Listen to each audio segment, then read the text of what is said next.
During World War I, Germany launched the Battle of Verdun, which became the longest battle of the Great War, lasting over 9 months. The Germans sought to bleed the French dry in terms of killing as many Frenchmen as they could at Verdun and draw a British offensive at Verdun that the Germans had planned to defeat against, and eventually Germany would break the Western Front with one more offensive. German General Erich von Falkenhayn was very secretive of his plans for the Battle of Verdun, as he was disliked by pretty much every other German general and politician. His only ally was the Kaiser, and was deeply distrustful of all other German officers, including his own second-in-command in 1915 and 1916. So it's hard to actually determine what Falkenhayn was truly planning for Verdun, as the German historical records were destroyed in World War II. Traditional historians point to the idea of just bleeding France dry in a battle of attrition and forcing a surrender, while many other historians in the 2000s have other theories. But we may never know the actual truth of what Falkenhayn's plans were. However, effects of the Verdun campaign in our timeline were that the Germans were exhausted from battle, and although the French had rotated units in and out of Verdun, they had suffered almost 400,000 casualties in the battle. Verdun was a prime example of attritional warfare and the meat grinder on the Western Front. However, the battle showed French resolve in defending their territory against the Germans despite such a high price in men. Additionally, the Germans would fire 2 million artillery shells at Verdun. But what if in an alternate timeline the Germans won in the Battle of Verdun? The first condition is to not have French General Philippe Pétain there, as he was essential to the battle for the French. Pétain was an early advocate for modern warfare tactics before the Great War broke out, and proved himself to be an effective colonel where he was promoted to general during the war. Pétain instituted new logistical efforts and kept the French supplied at Verdun. He also rotated the French troops in and out of Verdun throughout the battle, while the Germans kept sending in the same guys.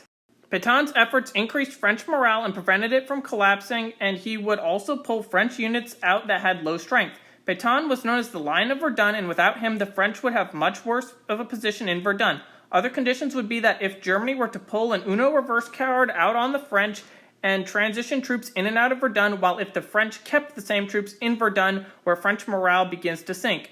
I would say that with the loss of Verdun, the French military morale goes down to how it was in 1917 during the mutinies, and this would have profound effects on the war. But will this lead to a German victory in the West? It's hard to say. In order to take Verdun, Germany would have had to send in and lose so many more men. Even in the planned seizure of Verdun and defense against a British counteroffensive, if that happened, Germany would have to spend so much more troops into getting that position. Additionally, there's the America question. The US still has strong isolationist feelings, and Germany probably won't send the Zimmerman telegram. However, they still sent it in our timeline, thinking that for whatever reason Mexico would be able to fight the US, which was so ridiculous and delusional that I won't even get into that in this video.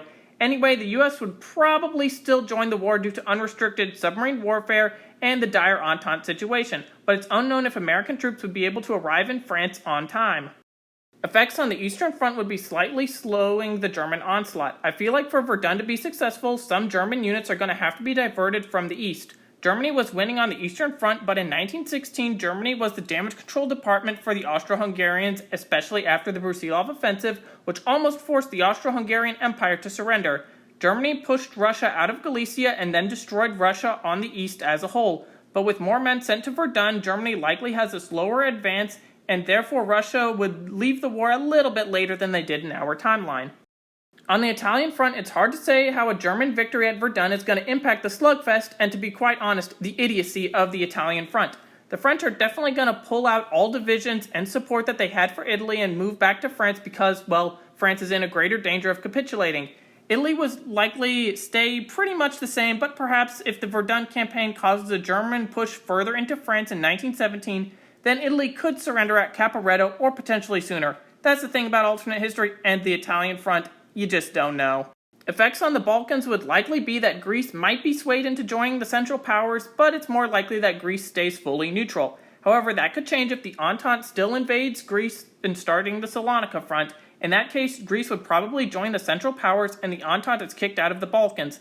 But I feel like the Entente would be more focused on plugging up the damage created by a German victory at Verdun instead of creating a new fighting front in the Balkans. In the Middle East, the British and Entente likely still defeat the Ottoman Empire with the support of a wider Arab revolt. The other Central Powers would likely be so much more focused on their respective fronts, and as a result of the Battle of Verdun, they would leave the Middle East to the Ottomans to do, and the Ottomans would suck at it.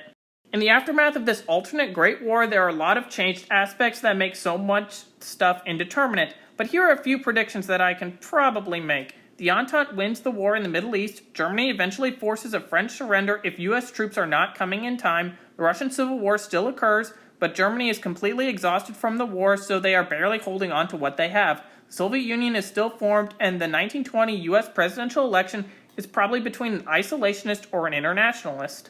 But of course, all of that is just one possible scenario for if Germany won at the Battle of Verdun. What do you think would have happened? Write in the comments, and thank you for watching.